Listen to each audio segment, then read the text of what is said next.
Hi everyone, my name is Mario. I'm autistic and I have ADHD. Today we talk about dating.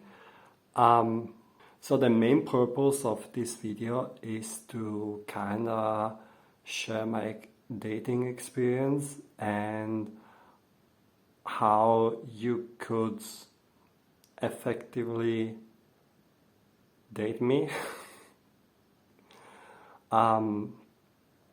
This video is intended to give you an insight about me as a person. It's not intended to give personal advices when dating autistic guys or guys with ADHD, because every person is unique. So I can just talk about myself, especially because since I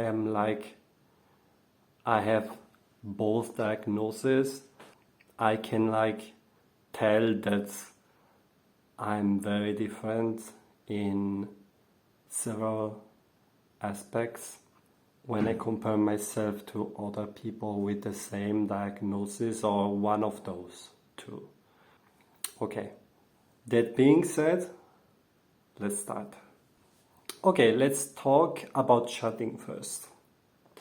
Specifically, I want to discuss about dating apps because people use them a lot nowadays.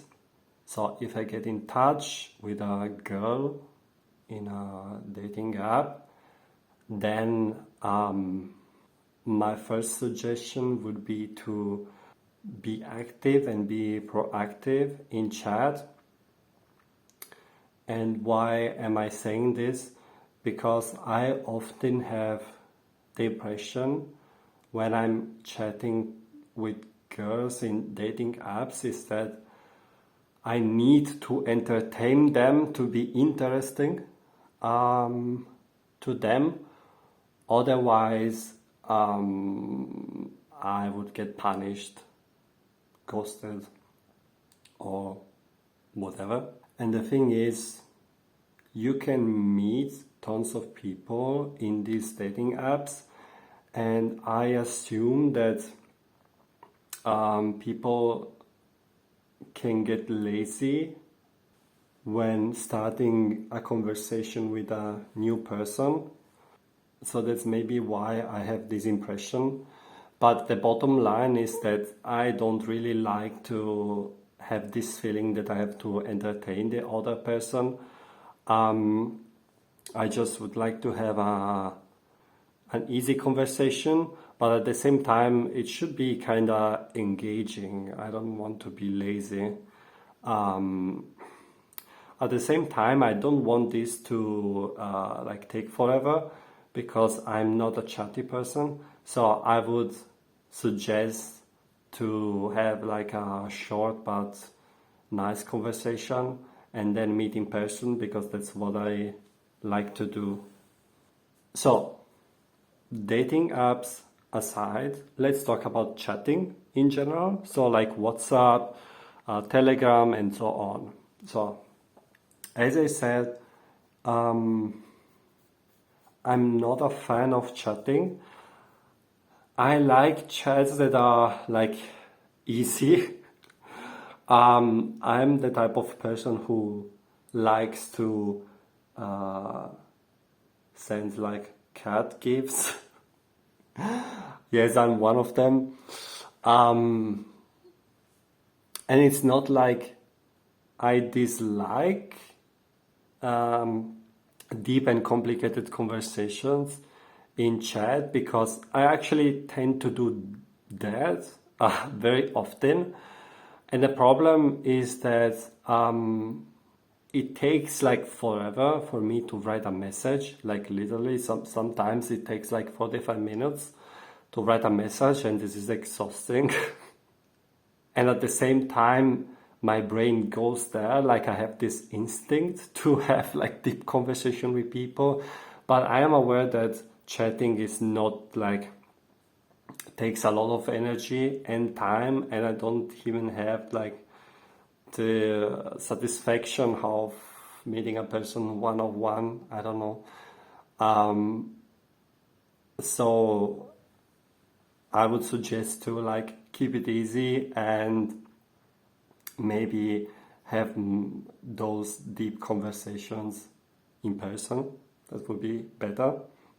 Also, it might take some time for me to answer sometimes, like a couple of days. Like I try to check WhatsApp and Telegram at least once per day, but sometimes, I don't know, I'm feeling overwhelmed and I just skip it.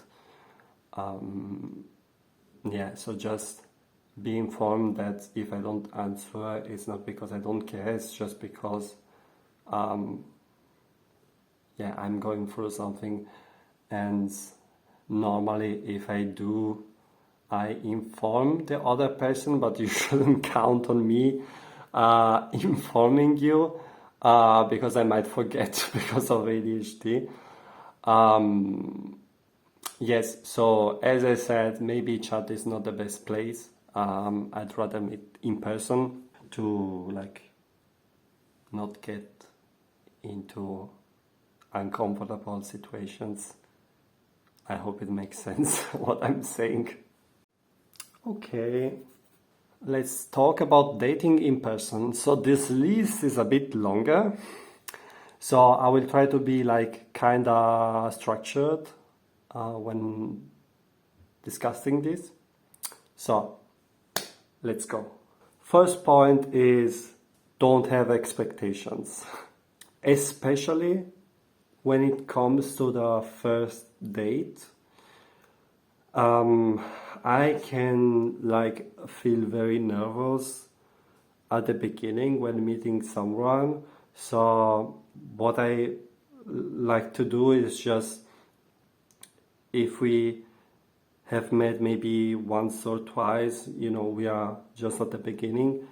I just would like to have a friendly conversation, a nice conversation, deep conversations, so I can get a feeling about what type of person you are. Please avoid short talking, by the way. That being said, I think that I don't know, I cannot exactly tell how often I'm feeling interesting straight away on the first date.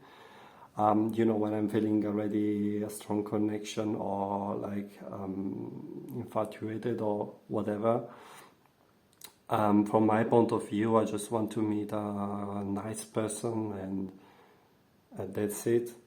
And actually, when I'm feeling that like strong connection straight away or infatuated, that's actually a red flag for me. So I am being extra careful in those cases. I'm not going to explain why, because yeah, I need probably like I need a lot of time to explain why I'm feeling attracted to certain girls and so on. I think this is not the video to expose this.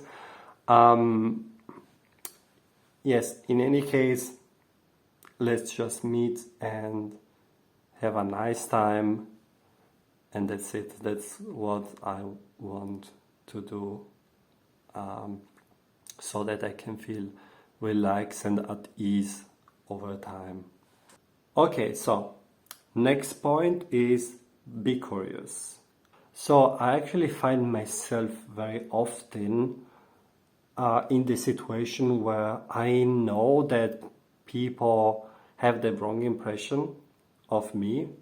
So if you want to meet me, the best suggestion I can give you is to not make any assumptions in general, because I know that people assume stuff all the times by my words or by my behavior, and most of the times these are all wrong. So what happens, I think, most of the times is that I start meeting someone and they have the wrong impression of me. And the reason for this is just that I have a different communication style and a different, body language and so on. So if you start to make assumptions about me with your usual lens, the lens that you use with other people, you are going to make tons of mistakes. Because I feel like I don't react like people expect most of the times. So my suggestion here would be to just be curious, as I said.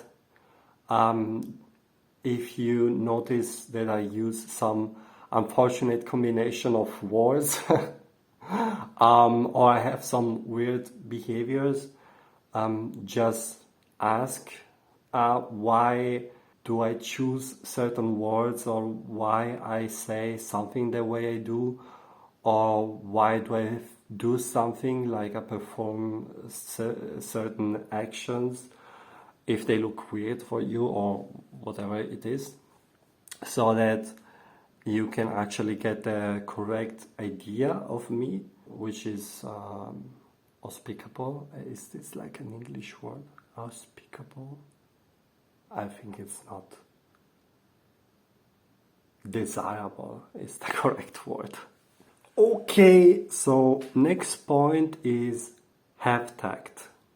So the problem with being me, unfortunately, is that I have to face a lot of prejudice and judgment, not only when it comes to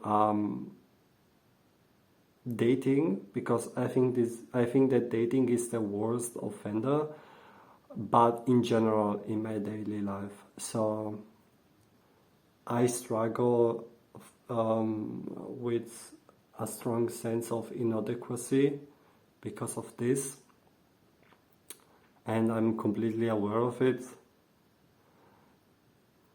So please try to have tact. Be gentle.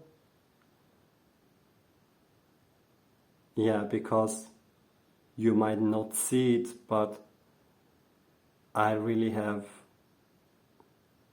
big struggles in my daily life, not only with social interactions, but also,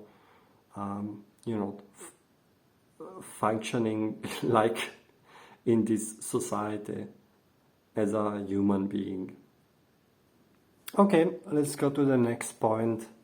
Be proactive despite your gender. So I'm completely aware that there are tons of social and gender expectations, and especially when dating. So what I wish that girls did more when I'm dating is that they took a bit more responsibility when it comes to dating. I will try to give you an idea with some examples. So for instance, I struggle with flirting, unfortunately.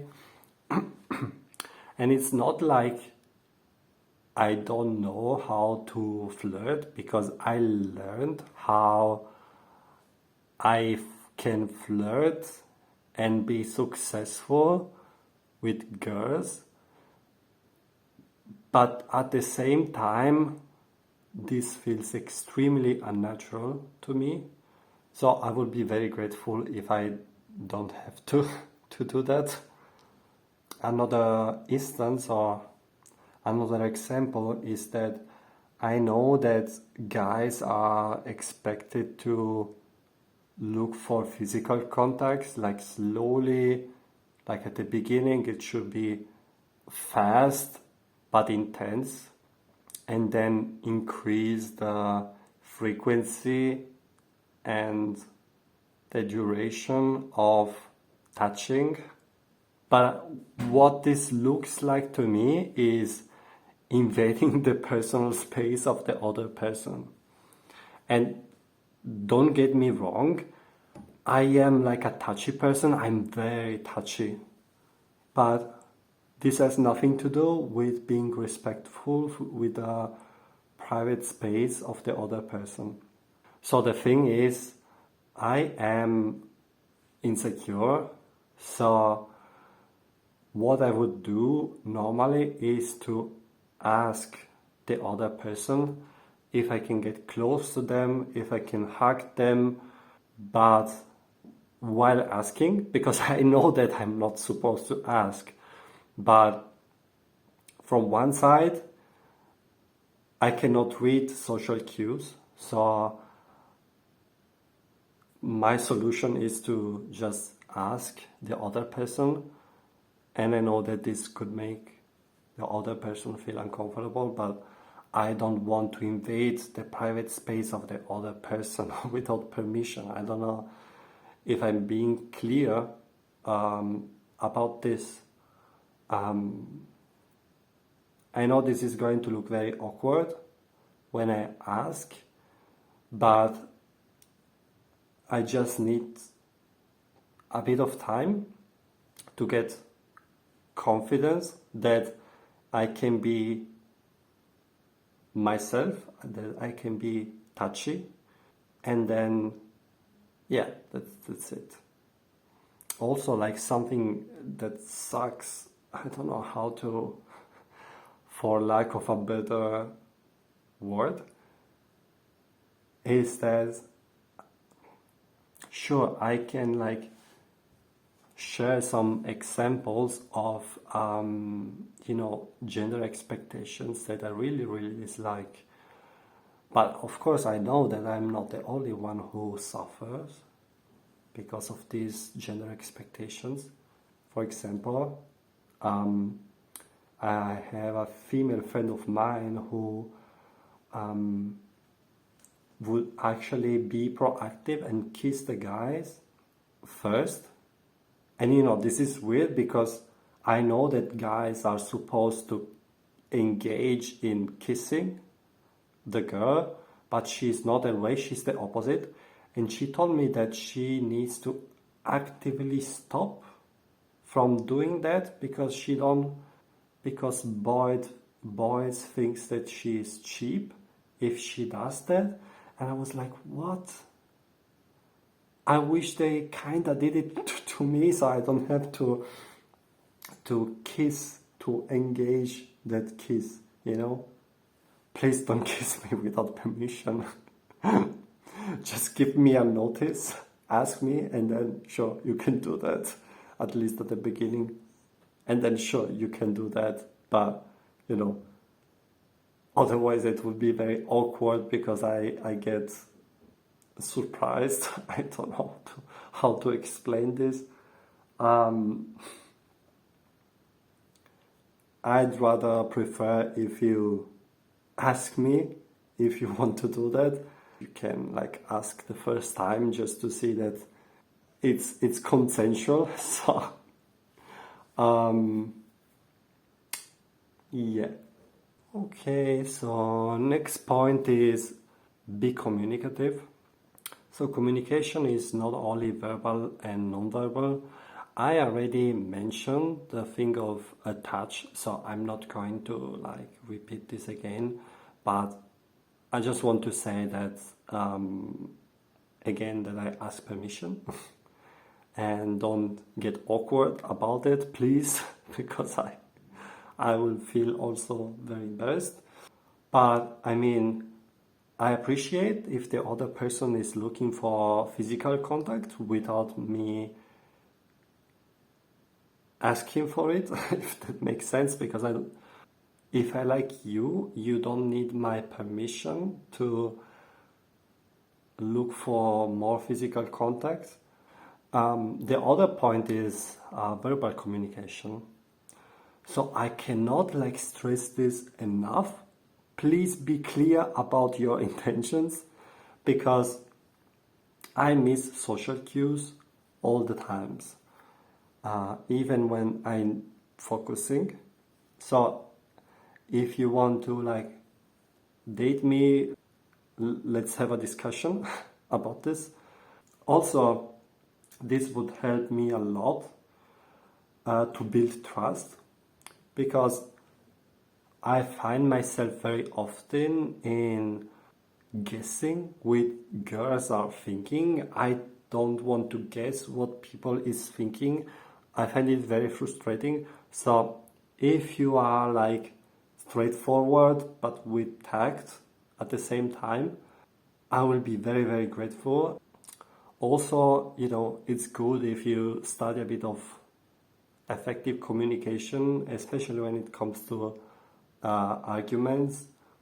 For me, it's very important that my partner or the girl that I'm dating verbalizes her thoughts and feelings, so that I can understand the other person or where the other person is at.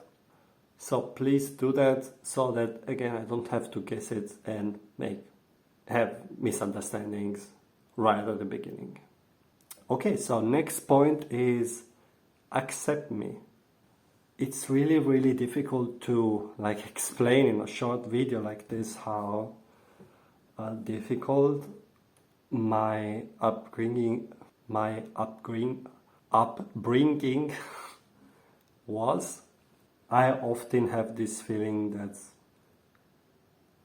I'm not accepted, or as I mentioned at the beginning, I have to face a lot of difficulties and rejections on a daily basis, not only with dating.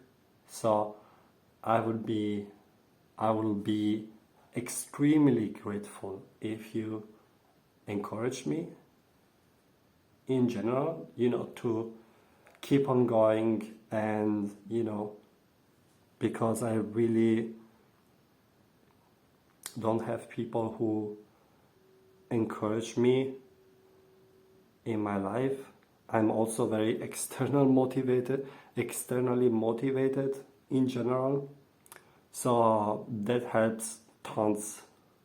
And besides encouragement, I really desire that people accept me the way I am.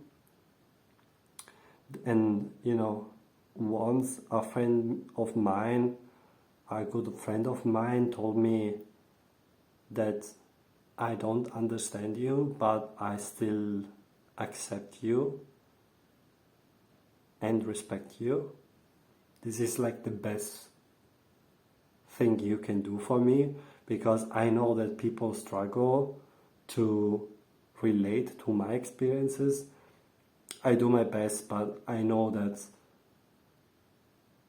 if you are not autistic, or you don't have ADHD, you cannot quite understand what this means for me and for the people around me. So, like another example, recently I've met a person, a former friend of mine who I haven't met like in 10 years, and who I had a very traumatic sense of abandonment with when we lost contact. And after all those years, when I met him, I told him that I am autistic and that I have ADHD, and what he answered me really surprised me, because he said, "Fine, what can I do to accommodate you?" And that was very touching, for a lack of better word. because I think that I've never heard someone saying, "What can I do to accommodate you?"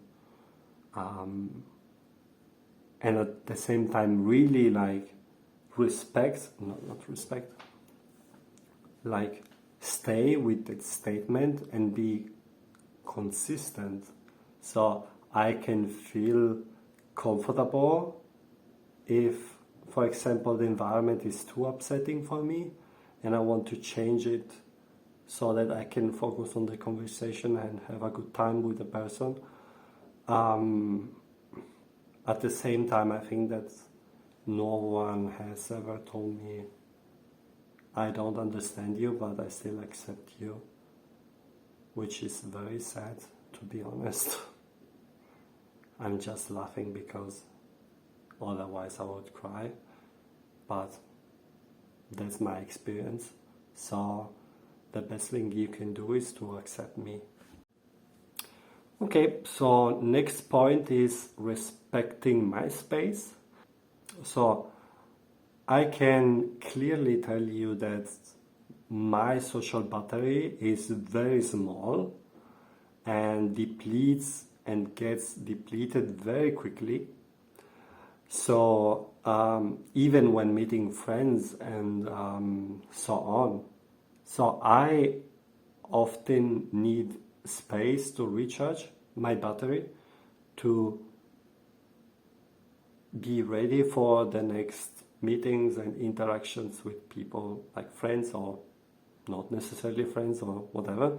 And of course, I want the other person to respect my space, but that's not something, you should focus. I think that what you should focus on is to build a positive interaction with me, because most of the people, even if they are my friends, they take energy when I spend time with them.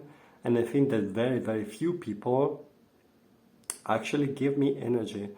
So if you can like build a safe space and have very like positive interactions with me, you might become one of the people who give me energy. Also, you need to understand that I have alexithymia, so I really struggle to understand my feelings. If you are interested, you can just inform yourself about what alexithymia is. But basically, I struggle with understanding my feelings and verbalizing them. So I often need time to process my emotions, especially if I'm dating someone. I'm feeling very nervous at the beginning. So people don't experience one feeling at a time. They are always mixed, so that's very confused for me to understand where I am at. So if you give me time to process my feelings, then it means that you are respecting me, and that the next time I ask you to meet, I will be very enthusiastic and happy to do so. And then there is like a side note, we could say, but because I already talked about respect, but an important point to state is look for compromises. I often have the feeling that people think that I'm like very rigid and not flexible, but the reality is that I often do my best to be flexible towards not only other people but also myself. Compromises doesn't have to involve arguments, because I think that that this is the peak, like having a person who I can have compromises with during an argument, or like when I have a different opinion or point of view compared to the other person. This is the best, right? because I always look for compromises, in every aspect of life. I know that people perceive me as difficult because they are just not used to interacting with people like me. But I'm always willing to discuss and to listen how the other person is feeling, have a discussion about my feelings on that too, and then find a compromise so we both are happy. This is especially important when I'm like in a long-term relationships, because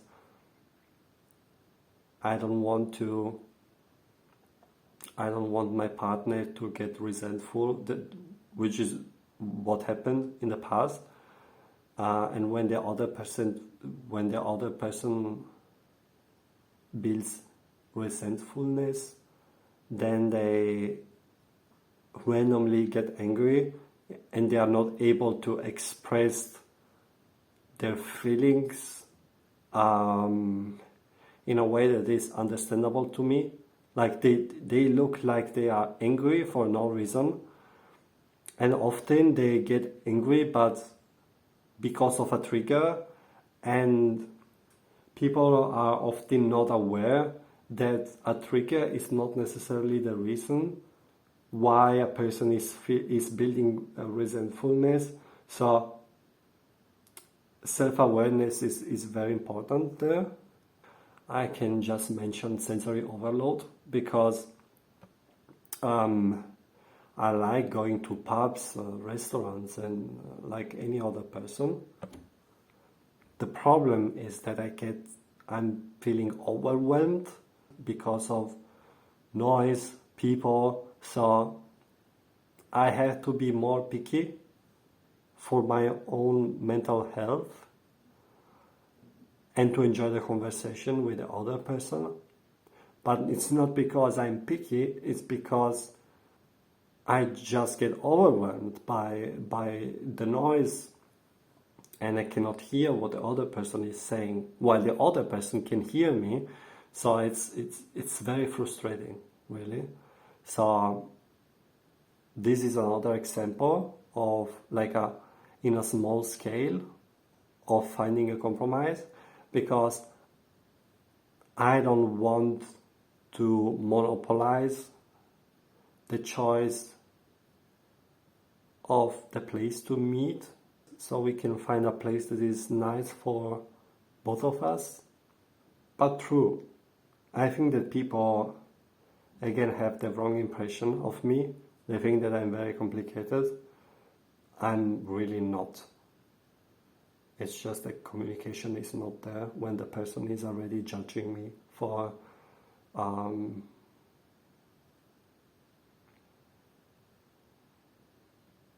choice of the place. Because again, they judge me based on my actions. So that I would like to meet in a certain place, especially at the beginning. I want to meet in a place where I am feeling comfortable and it's not too crowded. Like in some coffee shops, there are some coffee shops that are good for this. And it's very difficult when the other person doesn't respect it, because I'm already feeling very nervous, and if the person starts to feeling upset at the beginning, yeah. Okay, so that's it. I think these are the most important points when when I start to date someone. I hope it was useful in some way, because I'm just sharing my perspective and my experience with dating, but also with my relationships. What I often hear is that I actually try to verbalize how I am to help the other person to understand me when I'm dating someone, in a way similar to this video, I don't know. But people often feel like I'm giving them an instruction book about how to deal with me, And from one side is just correct because I know that people don't know how to deal with me. The people I am dating often sabotage the relationship at the beginning because they are completely unaware of how I work as a person. Like my perspective is very different, and they act based on wrong assumptions, like that I'm a typical person. So I am not giving an instruction manual. I'm just trying to communicate. And that's what people should do more, because it's sad that they don't. So, conclusions.